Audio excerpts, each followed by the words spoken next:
कहानी की शुरुआत में हम मॉरिस नाम के एक शातिर चोर को देखते हैं जिसे बैंक से चोरी के केस में पुलिस ने पकड़कर उम्र भर की कैद के लिए दुनिया की सबसे सिक्योर जेल अल्काट्राज में कैद करने के लिए ले जा रहे होते हैं। अल्काट्राज एक ऐसी जेल है जिसे समंदर के बीच एक छोटे से आइलैंड पर बनाया गया है, यानी अगर कोई कैदी जेल तोड़कर बाहर भी आता है तब भी वो भाग नहीं सकता क्योंकि आगे उसका रास्ता पानी रोक लेता है। इसीलिए इस जेल को दुनिया का सबसे सिक्योर जेल का दर्जा हासिल था। यहाँ सिर्फ दुनिया के टॉप क्रिमिनल्स को रखा जाता, लेकिन जल्द ही इस जेल का रुतबा मिट्टी में मिलने वाला था क्योंकि अब इस जेल में एंट्री हो चुकी थी फ्रैंक मॉरिस नाम के एक शातिर चोर की, जो पहले भी कई बार जेल तोड़कर भाग चुका है। लेकिन इस बार मॉरिस थोड़ा घबरा गया क्योंकि ये जेल बहुत ही ज्यादा सिक्योर थी। मगर मॉरिस को यहाँ अपनी पूरी जिंदगी बिल्कुल भी नहीं बितानी थी। वो जल्द से जल्द इस जेल से भागना चाहता था। जेल में एंटर होते ही मॉरिस भाग जाने का सोचने लगा। मॉरिस को सर से पांव तक फुल चेकिंग करके उसे एक सेल में लॉक किया जाता है। एक गार्ड आकर मॉरिस से कहता है, वेलकम टू अल्काट्राज, और यहाँ से होती है असली कहानी शुरू। तभी अचानक एक बेल बजती है और सभी सेल के गेट्स ऑटोमेटिकली खुल जाते हैं। अफसर कैदियों को बाहर बुलाते हैं। इस जेल का डिसिप्लिन भी बहुत सख्त है। कैदियों को साफ सफाई और अपने टाइम पर सेल में जाने के रूल्स को फॉलो करना होता है। सब एक जैसा यूनिफॉर्म पहनकर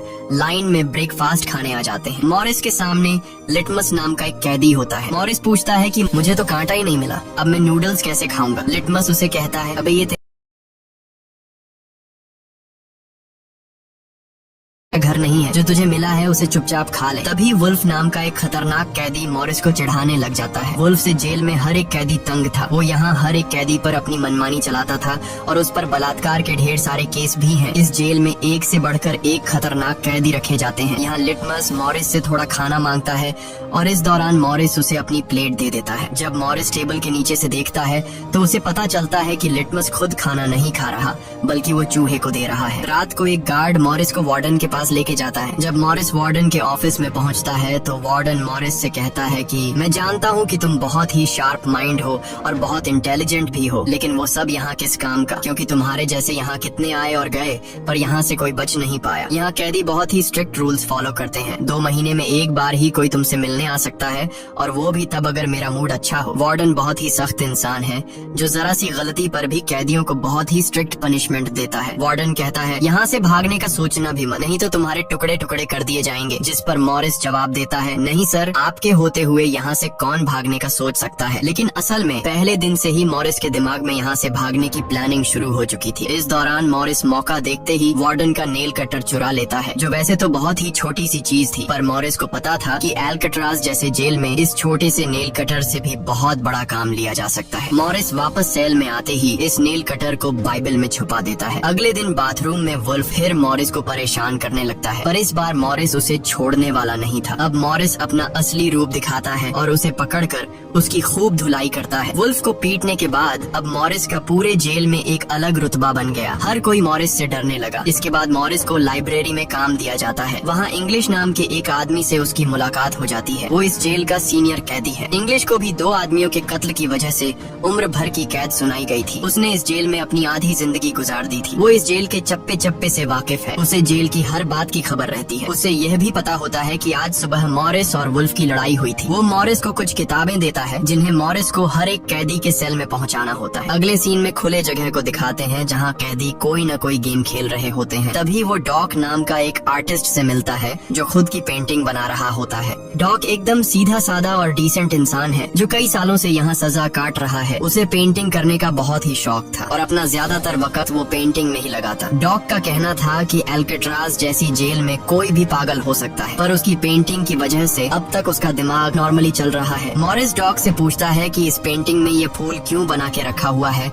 तुम्हारी शर्ट में ऐसा तो कुछ नहीं। डॉक कहता है कि यह मेरी खुशी है जो सिर्फ पेंटिंग में है, मेरे मन में नहीं। उसके बाद मॉरिस जब अपने दाएं तरफ देखता है तो उसे ऊपर इंग्लिश दिखाई देता है। मॉरिस इंग्लिश की तरफ जाता है। जब मॉरिस उसके करीब जाता है तो उसके चेले मॉरिस को रोक देते हैं। तब इंग्लिश इशारा करता है कि अपना ही आदमी है, आने दो। मॉरिस उसके पास जाकर बैठ जाता है और तुरंत अपने दिल की बात छेड़ देता है। मॉरिस उससे कहता है कि यहाँ से बचने में आप मेरी मदद करेंगे। ये बात सुनकर इंग्लिश तो हंस पड़ता है। देखो बेटा, ये महज सिर्फ जेल नहीं नहीं है, ये हम सबकी कब्र है। यहाँ से निकलना है तो पहले हमें मरना पड़ेगा, तब जाके हमारी डेड बॉडी यहाँ से कब्रिस्तान तक पहुँच पाएगी। चलो मान भी लो कि तुम इन बड़ी दीवारों पर चढ़ भी गए और उसके बाद खतरनाक फोर्सेस को क्रॉस भी कर लिया और किसी जादुई शक्ति से तुम यहाँ के सैकड़ों गार्ड से बचकर जेल से बाहर भी निकल जाओ, तब भी यहाँ से भाग नहीं पाओगे क्योंकि आगे तुम्हारा रास्ता समुंदर रोक लेगा। इसलिए टाइम बर्बाद मत करो और चुपचाप सजा काट लो, कम से कम जिंदा तो बचे रहोगे। लेकिन मॉरिस अपने इरादे का पक्का था, वो हर हाल में इस जेल से भागना चाहता था। उस रात एक अफसर मॉरिस को बताता है कि तुम्हें कल से कारपेंट्री का काम दिया गया है, 1 घंटे का 50 सेंट्स दिहाड़ी भी दी जाएगी। मॉरिस फौरन इस काम के लिए राजी हुआ क्योंकि उसे लगा कि वहाँ उसे कोई ऐसा औजार मिल सकता है जिससे उसके भागने में काम आ सकता है। अगले दिन मॉरिस लिटमस से यहाँ से बचने का रास्ता पूछता है। लिटमस कहता है, अरे ये तो बहुत ही आसान है, हर सेल में एक एयर वेंट होता है, उसके जरिए तुम छत पर पहुँच सकते हो, वहाँ से शायद तुम बच पाओ। और मॉरिस की बातों पर मुस्कुराते हुए वहाँ से चला जाता है। तब डॉक मॉरिस को खबरदार कर देता है कि वुल्फ तुम्हारी तरफ आ रहा है। तभी वुल्फ मॉरिस पर चाकू से वार करने आता है। मॉरिस अपना कोट हाथ में लपेटकर उसके साथ लड़ने लग जाता है। इतने में एक गार्ड उसे रोकने आता है तो वुल्फ गार्ड पर भी चाकू से वार कर देता है। अब मामला बिगड़ जाता है और वॉच टावर का गार्ड शूट करने लगता है। तब जाकर मॉरिस और वुल्फ लड़ना बंद करते हैं। मॉरिस को पता नहीं था कि वॉच टावर पर भी एक गार्ड है। वो अब एक एक करके इस जेल की हर बात को नोटिस करने लग जाता है। मॉरिस और वुल्फ को गार्ड्स डी ब्लॉक में ले जाते हैं जहाँ रात भर कैदियों को अंधेरे में रखकर टॉर्चर किया जाता है। ये एक ऐसा सेल था जहाँ कोई भी कैदी नहीं जाना चाहता था। जाने से पहले वुल्फ मॉरिस को धमकाता है कि बेटा तेरी मौत तो मेरे हाथों होगी। उस रात मॉरिस को तरह तरह के टॉर्चर्स सहने पड़ जाते हैं जिससे उसकी हालत काफी खराब हो जाती है। 2 हफ्ते तक इस अंधेरे वाले सेल में रहने के बाद उसे वापस उसके सेल में लेके आते हैं जहां लिटमस अपने पालतू चूहे से मॉरिस को एक नोट भेजता है जिसमें लिखा होता है, वेलकम बैक मॉरिस। एक दिन चार्ली नाम का एक नया कैदी आता है जिसे मॉरिस के पास वाले सेल में रखा जाता है। मॉरिस और चार्ली में जल्दी दोस्ती हो जाती है। मॉरिस फिर उसे अपने दूसरे दोस्तों से भी मिलवाता है। उसी समय वार्डन बिना किसी को बताए हर एक कैदी के सेल को चेक करता है। जब वो डॉग के सेल में जाता है तो डॉग के सेल में उसके बनाए हुए कई पेंटिंग्स होते हैं। वार्डन हैरान रह जाता है कि दिन ब दिन उसकी पेंटिंग तो बढ़ती जा रही है। डॉग ने वार्डन की पेंटिंग भी बना के रखी होती है। उसे देखकर वार्डन मुस्कुराने लग जाता है, लेकिन पता नहीं क्यों अगले दिन वार्डन डॉग के सेल में बनाई गई सभी पेंटिंग्स को बाहर फेंकने का गार्ड्स को ऑर्डर देता है। वार्डन के इस फैसले ने डॉग को अंदर से पूरी तरह तोड़ दिया क्योंकि डॉग सिर्फ अपनी पेंटिंग के ही सहारे जिंदा था। वह अपने हर एक बनाए हुए पेंटिंग से बहुत प्यार करता था क्योंकि यहाँ उसकी सिर्फ एक ही खुशी थी और वो भी उस बेचारे से छीन ली गई। मॉरिस उसे समझाता है कि कोई बात नहीं, वो सिर्फ पेंटिंग ही तो थी, तुम और भी बना सकते हो। लेकिन डॉग इस सदमे से बाहर नहीं आ पा रहा था। अगले दिन उसे देखकर मॉरिस गार्ड से कहता है कि प्लीज डॉग पर नजर रखिए, वो बहुत ही परेशान दिख रहा है, कहीं वो खुद को नुकसान न पहुंचा ले। फिर गार्ड मॉरिस को कहता है तुम अपने काम से काम रखो। डॉग को भी मॉरिस के साथ कारपेंटर का काम दिया जाता है। तभी डॉग छुपकर मॉरिस की जेब में कुछ रख देता है। उसके बाद वो एक गार्ड को बुलाता है और कारपेंटरी के लिए दी गई कुल्हाड़ी से अपनी 3 उंगलियां काट लेता है और कहता है कि जिन उंगलियों से मैं पेंट नहीं कर सकता उनकी मुझे जरूरत नहीं है। यह कहकर वो चिल्लाने लग जाता है। तब गार्ड उसे पकड़ कर ले जाते हैं। मॉरिस देखता है कि डॉग ने उसके कोट में वही फूल डाल दिया है जिससे उसने अपनी पेंटिंग बनाई थी। शायद वो मॉरिस को बताना चाहता है कि इन लोगों ने मेरी खुशी मुझसे छीन ली। मॉरिस डॉग की कटी हुई उंगलियां उठाकर एक डिब्बे में डालता है और गार्ड को देखकर कहता है कि जाओ अपने वार्डन को दे दो, वो इसे देखकर बहुत खुश होगा। अगले दिन मॉरिस अपने सेल में बैठा होता है। तभी वो देखता है कि एक कॉकरोच एयर वेंट के अंदर जा रहा है जिससे उसे अंदाजा हो जाता है कि यहाँ से बाहर जाने का कोई रास्ता जरूर होगा। इतने में इंग्लिश आकर बताता है कि डॉग ने खुद की उंगलियां इसलिए काटी क्योंकि उसे पेंटिंग करने की परमिशन रद्द कर दी गई थी, इसीलिए उसने तंग होकर अपनी उंगलियां काट ली। यह जानकर मॉरिस को बहुत गुस्सा आता है। अगले दिन डाइनिंग हॉल में वार्डन मॉरिस से पूछता है कि तुम इस डॉग को इतना सपोर्ट क्यों कर रहे हो। वह कहता है ऐसा कुछ नहीं है। ये कहकर मॉरिस वापस टेबल पर जाकर बैठ जाता है। वहाँ उसकी मुलाकात 2 भाइयों जॉन और क्लैरेंस से होती है, पर मॉरिस उनसे ऐसे बात करता है जैसे वह उन्हें पहले से जानता हो। जॉन और क्लैरेंस दरअसल ये दोनों किसी और जेल में मॉरिस के गैंग में थे। जॉन को अब जेल से भागने का काम आसान लगने लगा क्योंकि ये दोनों भाई मॉरिस की तरह शार्प माइंड थे और अब ये तीनों जेल से भागने की प्लानिंग करने लगे। दोपहर को चार्ली की गर्लफ्रेंड उससे मिलने आती है। दूसरी तरफ इंग्लिश की बेटी उससे मिलने आई होती है। इंग्लिश अपनी बेटी को देखते ही उसकी आंखों में आंसू आ जाते हैं क्योंकि उसकी बेटी उसकी गैर मौजूदगी में काफी बड़ी हो चुकी थी और इंग्लिश को अपनी बेटी का बचपन न देख पाने का बहुत अफसोस था। दूसरी तरफ चार्ली को उसकी वाइफ बताती है कि तुम्हारी माँ बहुत बीमार है और डॉक्टर कहते हैं कि वह 1-2 महीनों से ज्यादा नहीं बच पाएंगी। ये बात सुनकर अब चार्ली भी भी अल्काट्राज से भागने का सोचने लगता है और इतने में गार्ड आकर कहता है कि बात करने का समय खत्म हो चुका है। अब चार्ली बहुत परेशान होता है। वह उस रात मॉरिस से कहता है कि अगर तुम यहाँ से भागने का प्लान बनाओ तो मुझे भी शामिल कर लेना। अगले दिन मॉरिस, चार्ली, जॉन और क्लैरेंस की मीटिंग होती है। तब मॉरिस उन्हें बताता है कि हर सेल का एयर वेंट ऊपर छत पर खुलता है और दूसरी बात ये कि ये जगह खारे पानी से भरे समुद्र के बीच है, जिसकी वजह से दीवारें कमजोर हो गई हैं। मेरे पास एक नेल कटर है और मैंने खुदाई पहले से शुरू भी कर दी है। अगर मैं थोड़ा थोड़ा करके खोदूं और एक छोटा सा टनल बनाकर छत पर पहुंच जाऊं तो इस जगह की जांच करने के बाद पता चल जाएगा कि यहाँ से कैसे भागा जा सकता है। जॉन पूछता है कि रात को अगर गार्ड्स को पता चल गया कि तुम अपने सेल में नहीं हो तो उन्हें शक नहीं होगा क्या? तभी क्लैरेंस बताता है कि इस मसले का हल मेरे पास है। वो कहता है कि यहाँ मेरे पहचान का एक बार्बर है जो कैदियों के बाल काटता है। वह हमें बाल सप्लाई कर सकता है और उसे यूज करके हम एक डमी हेड बनाकर उसे बेड पर लिटा देंगे, जिसके बाद अगर हम दीवार की सुरंग से निकलकर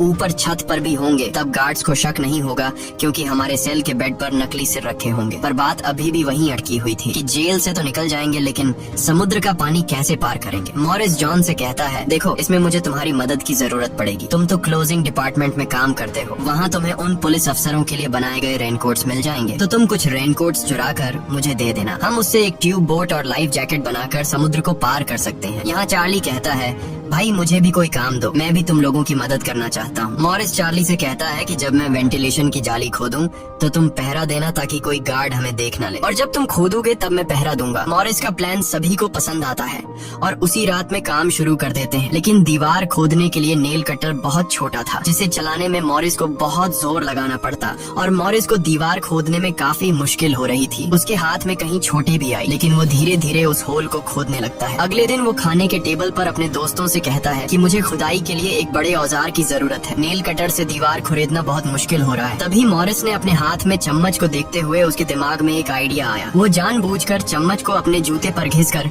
उसे गंदा कर देता है। उसके बाद मॉरिस ने गार्ड को बुलाया और कहा कि ये चम्मच गंदा है, मुझे दूसरा चम्मच दो। बाकी लोगों ने भी गार्ड से उनका चम्मच बदलने की रिक्वेस्ट की। गार्ड को इसमें कोई गड़बड़ नहीं लगी और उसने फौरन चम्मच बदलने की इजाजत दे दी, जिसके बाद वह सीधा टेबल की तरफ बढ़ता है जहाँ एक और सिक्योरिटी गार्ड सीट पर बैठा होता है। पर जैसे ही वह टेबल पर रखे हुए चम्मच बदलने लगता है तो जॉन ने वहाँ मौजूद गार्ड को बातों में उलझा लिया, जिसका फायदा उठाते हुए मॉरिस ने एक के बजाय दो चम्मच उठा लिए और एक को जेब में छुपा कर रख दिया, जिसके बाद वह सीधा अपने सेल में चला जाता है।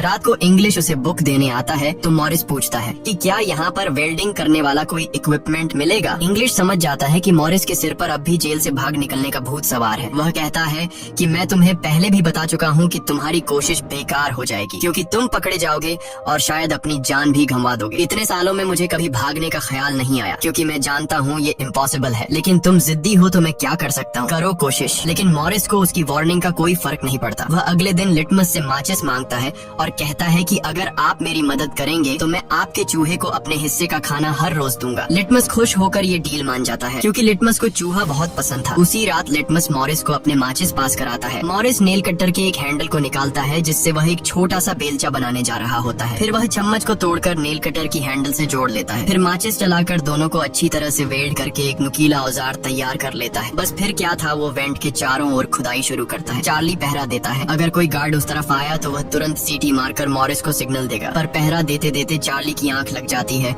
और तभी वहाँ पर एक गार्ड आता है। पर खुशकिस्मती से ऐन वक्त पर इंग्लिश ने बीच में आकर उस गार्ड का ध्यान भटकाया और दूसरी तरफ इंग्लिश की बातचीत सुनते हुए चार्ली की भी आंख खुल गई, लेकिन टेंशन में वह सीटी भी नहीं मार पाता। जिसके बाद वह कोई चीज गिरा देता है तो मॉरिस उसका इशारा समझकर वेंट को कवर करके बेड पर लेट जाता है। गार्ड पूछता है कि यहाँ कुछ जलने की स्मेल आ रही है। मॉरिस कहता है, सर आपके रहते मजाल है कि कोई स्मोक करेगा, मुझे तो कोई बू नहीं आ रही है। उस गार्ड को भी ठंडक पहुँचती कि चलो कोई तो मेरी कदर करता है। उसके जाते ही मॉरिस वेंट के चारों ओर कंक्रीट निकाल देता है, लेकिन वो देखता है कि वेंटिलेशन जाली के साथ पेच भी घुसे गए हैं जिसे काटने के लिए कोई शार्प औजार लगेगा। इस दौरान मॉरिस को जब भी बाहर जाने का मौका मिलता तब वह ग्रिल से निकली हुई सीमेंट को चुपचाप बाहर गिरा देता। अगले दिन कारपेंटर का काम करते हुए वह एक मेटल उठा लेता है जो चाकू की तरह शार्प है, लेकिन चार्ली उसे कहता है कि मेटल डिटेक्टर से बचकर तुम्हें इसे बाहर कैसे लेके जाओगे। मॉरिस बहुत ही कॉन्फिडेंस से कहता है कि वो सब मैं देख लूंगा। जब मॉरिस बाहर जाता है तो दरवाजे पर मेटल डिटेक्टर बजने लगता है। दरअसल मॉरिस मेटल को हाथ में उठा लाया था। गार्ड पूछता है कि ये क्यों लेके जा रहे हो? मॉरिस कहता है, सर वो मैंने सोचा कि कपड़े टांगने के लिए इसे यूज करूंगा। गार्ड कहता है, ज्यादा होशियार मत बनो और वो मुझे दे दो। ये कहकर गार्ड वो मेटल उससे ले लेता है और मॉरिस को पूरी तरह चेक करके जाने देता है। लेकिन अपना हीरो तो हीरो है। दरअसल उसने 2 मेटल चुराए थे, एक हाथ में लाया था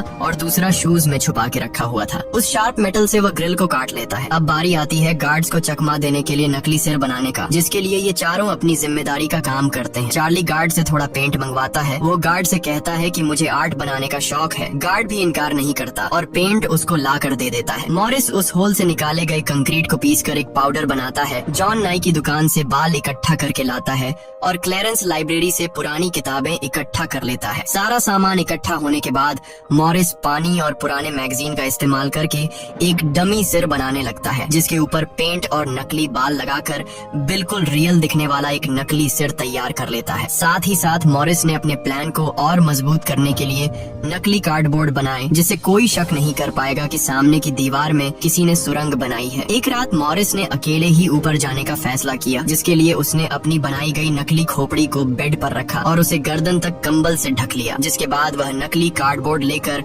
सुरंग से बाहर निकल आता है। वहाँ मॉरिस पाइप्स को पकड़कर धीरे धीरे ऊपर छत पर चढ़ जाता है। दूसरी तरफ चार्ली बाहर पहरा दे रहा होता है। छत पर पहुँचने के बाद मॉरिस देखता है कि वहाँ ऊपर एक लोहे का ग्रिल है, जिस तक वह कूद कर भी नहीं पहुँच पाता। इसी बीच एक गार्ड आता है और चार्ली से पूछता है कि इतनी देर रात तक तुम पेंट क्यों कर रहे हो और तुम्हारा दोस्त मॉरिस आज इतनी जल्दी क्यों सो गया? चार्ली कहता है कि जी सर, आज मॉरिस कारपेंट्री का काम करते हुए थक गया था, इसलिए वह जल्दी सो गया। तभी अचानक गार्ड के हाथ से उसकी लाठी नीचे गिर जाती है। उसे उठाते हुए वो देखता है कि मॉरिस के बाल बहुत अजीब दिख रहे हैं। अब चार्ली डर के मारे कांपने लगता है कि आज तो काम से गए। गार्ड मॉरिस के सेल के अंदर हाथ घुसाकर उसके बाल टच करता है तो मॉरिस पूछता है, क्या हुआ सर, मेरे बाल इतने खूबसूरत हैं क्या? लकीली एन वक्त पर मॉरिस नीचे आकर वहाँ लेट गया था। अगले दिन मॉरिस अपने साथियों को बताता है कि छत पर एक रास्ता है, लेकिन उसे एक ग्रिल से बांध के रखा हुआ है और वह ग्रिल बहुत ऊंचाई पर है। मुझे एक और साथी की मदद चाहिए। तब जॉन कहता है कि मैंने अपना वेंट पूरी तरह खोद दिया है, आज रात मैं भी वहाँ पहुँच जाऊंगा, दोनों मिलकर ग्रिल को खोलेंगे। उसी रात मॉरिस और जॉन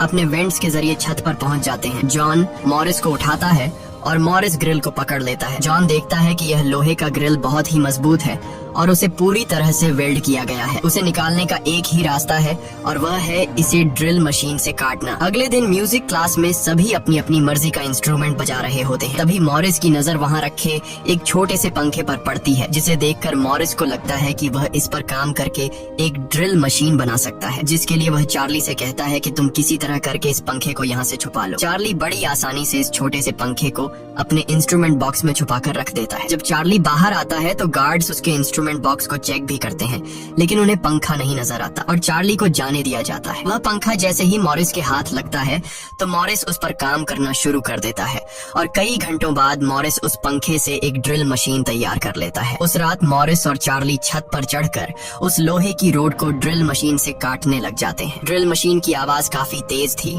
जो कि ड्रिल की आवाज को सुनकर गार्ड्स ऊपर आने लगते हैं, लेकिन तब तक मॉरिस ग्रिल का एक रोड काट देता है और ड्रिलिंग की आवाज बंद हो जाती है। ड्रिल की आवाज बंद होने के बाद गार्ड उसे नजरअंदाज करके वापस चला जाता है। अब इन चारों ने भागने के लिए अपने सभी रास्ते खोल दिए थे, जिसके बाद वह मंगलवार की रात को दुनिया की सबसे सिक्योर जेल एल्केट्राज से भागने वाले थे, जिससे आज तक कोई भी नहीं भाग पाया था। अगले दिन फिर उनकी मीटिंग होती है और वह भी मूवी हॉल में, जहां सब मूवी देख रहे होते हैं। मूवी की आवाज के बीच मॉरिस जॉन और क्लैरेंस से पूछता है कि क्या तुम्हारा वेंट तैयार हुआ है और उन रेनकोट्स का क्या हुआ जिससे हम ट्यूब बोट्स और लाइफ जैकेट्स बनाने वाले थे। वह बताते हैं कि सब तैयार है, हमारा डमी सिर भी एकदम रेडी है, बस बच निकलने की देरी है। अगली सुबह नाश्ते के दौरान मॉरिस ने डॉग के दिए हुए फूल को टेबल पर रखा। वार्डन ने जब इस फूल को देखा तो वार्डर उनकी टेबल पर आकर वहाँ रखे हुए फूल को मसल देता है। ये देखकर लिटमस को बहुत गुस्सा आता है, क्योंकि ये फूल डॉग का फेवरेट था और डॉग मर चुका था। लिटमस तो गुस्से में उस पर हमला करता है कि एक तो तुमने डॉग को मार दिया और दूसरी तरफ तुम उसकी दी गई एक छोटी सी निशानी को भी नहीं छोड़ रहे हो। लेकिन जैसे ही वह वार्डन पर हमला करता है उसे अचानक हार्ट अटैक आ जाता है और वह नीचे गिर पड़ता है। मॉरिस को वार्डन पर बहुत गुस्सा आता है और चारों उसी रात बच निकलने का फैसला करते हैं। मॉरिस आधी रात का इंतजार कर रहा होता है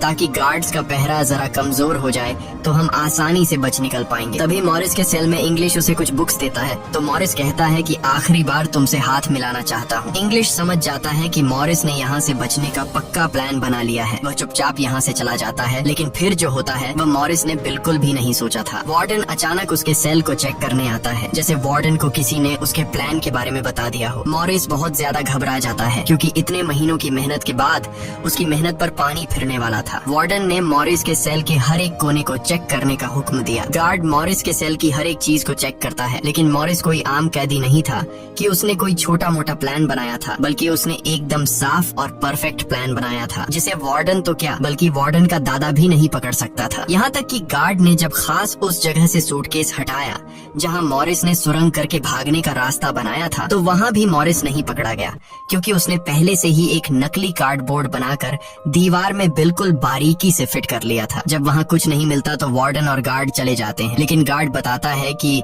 मॉरिस और चार्ली रात भर बातें करते रहते हैं, मुझे तो दाल में कुछ काला लग रहा है। वार्डन कहता है ठीक है, कल तुम मॉरिस का सेल चेंज कर दो जिससे वो दोनों न साथ रहेंगे और न ही बात कर पाएंगे। अगले दिन ब्रेकफास्ट के टाइम पर वुल्फ मॉरिस को फिर धमकाता है और मॉरिस से कहता है कि आज रात तुम्हारी आखिरी रात होगी। मॉरिस अपने साथियों से कहता है कि यह गधा ठीक कह रहा है, आज रात यहाँ मेरी आखिरी रात ही होगी। लेकिन दोपहर को ही वुल्फ मॉरिस पर चाकू से वार करने जाता है, तभी इंग्लिश बीच में आकर वुल्फ को पकड़ लेता है। दरअसल इंग्लिश भी मॉरिस की मदद करना चाहता है, वह कामयाब हो या ना हो, लेकिन इंग्लिश मॉरिस के काम में मदद करना चाहता है। उस रात मॉरिस, जॉन, क्लैरेंस और चार्ली ने अपने अपने वेंट के रास्ते से निकलकर ऊपर छत पर मिलने का फैसला किया। यहाँ तो चार्ली अपने साथियों के साथ भागने के लिए राजी हो जाता है, लेकिन फिर जैसे ही वह सेल में पहुँचता है तो उसे घबराहट होने लगती है। सेल में अकेला बैठकर उसने प्लान में शामिल न होने का फैसला किया और उसके बाकी 3 साथी अपने अपने वेंट के रास्ते से निकलकर ऊपर छत तक पहुँच जाते हैं। वह तीनों काफी देर तक चार्ली का इंतजार करते हैं,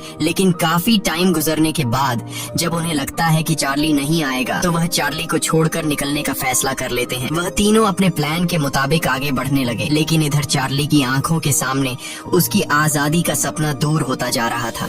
वह तीनों धीरे धीरे सर्च लाइट से छुपकर भागने लगे। इस तरह से वह छुप छुप कर बिल्डिंग के एंड पर पहुंच जाते हैं। तभी सेल में बैठे चार्ली के दिल में जोश आता है और वह भी भागने का इरादा कर लेता है। वह अपने वेंट के रास्ते से निकलकर ऊपर छत तक पहुंच जाता है, लेकिन अब बहुत देर हो चुकी थी क्योंकि वह अकेला वहां ऊपर के उस दरवाजे तक नहीं पहुंच पा रहा था। यानी उसने अपनी आजादी का मौका डर की वजह से गंवा दिया। दूसरी तरफ वह तीनों छत पर पाइप से लटक कर नीचे जमीन पर आ जाते हैं और टावर में बैठे सिक्योरिटी गार्ड की नजरों से बचते हुए जेल की आखिरी दीवार तक पहुंच जाते हैं। और फिर वह तीनों बारी बारी उस फेंस की दीवार पर चढ़कर जेल से बाहर निकल आते हैं। अब वह तीनों तेजी से दौड़ते हुए समंदर के किनारे आ गए। फिर वह तीनों रेनकोट को निकालकर उसमें मुंह के जरिए हवा भरने लग जाते हैं। मुंह से भरने में उन्हें काफी टाइम लग रहा था, लेकिन इसके अलावा उनके पास कोई दूसरा रास्ता नहीं था। इसीलिए वह तीनों अपनी पूरी जान लगाकर जैसे तैसे करके रेनकोट से बनी ट्यूब बोट को आखिरकार फुला देते हैं और बोट को पानी में डाल देते हैं। इस तरह से यह तीनों अल्काट्राज के रुतबे को मिट्टी में मिलाते हुए भाग जाते हैं। अगली सुबह एक गार्ड हर सेल को चेक कर रहा होता है। शुरुआत में गार्ड को सब कुछ नॉर्मल दिखाई देता है, लेकिन जब वो चार्ली के पास पहुंचते हैं तो चार्ली अपने सेल में भूत की तरह खड़ा होता है और दिल ही दिल में खुद को ताने दे रहा होता है कि काश कल रात को थोड़ा सा हिम्मत जुटा लेता तो शायद बाकी लोगों के साथ बच निकल जाता। गार्ड पूछता है कि तुम्हारा दोस्त ये इतनी देर तक क्यों सो रहा है। यह कहकर वो मॉरिस के सेल में जाकर उसे आवाज देता है, लेकिन मॉरिस की तरफ से कोई जवाब नहीं मिलता तो गार्ड को गुस्सा आता है और वो सेल खोलकर उसे बालों से पकड़कर उठाने की कोशिश करता है। लेकिन जब गार्ड उसे जोर से ऊपर की तरफ खींचता है तो सिर नीचे गिर जाता है। यह देखकर गार्ड के पैरों तले जमीन ही खिसक गई, क्योंकि मॉरिस अब सेल में नहीं बल्कि बाहरी दुनिया के मजे ले रहा है। बेड पर तो उसने अपना डमी हेड छोड़ दिया था, जिसके बाद पूरे अल्काट्राज में सायरन बजने लग जाते हैं। पूरे जेल में यह बात फैल गई कि जेल से कुछ कैदी भाग चुके हैं, जिसके बाद वार्डन जेल के चप्पे चप्पे में उन तीनों को ढूंढने लगता है, जब वो तीनों जेल के अंदर नहीं मिलते तो वार्डन समुद्र में एक सर्च ऑपरेशन चलाता है। वार्डन को यकीन नहीं होता कि वो तीनों बच निकल गए।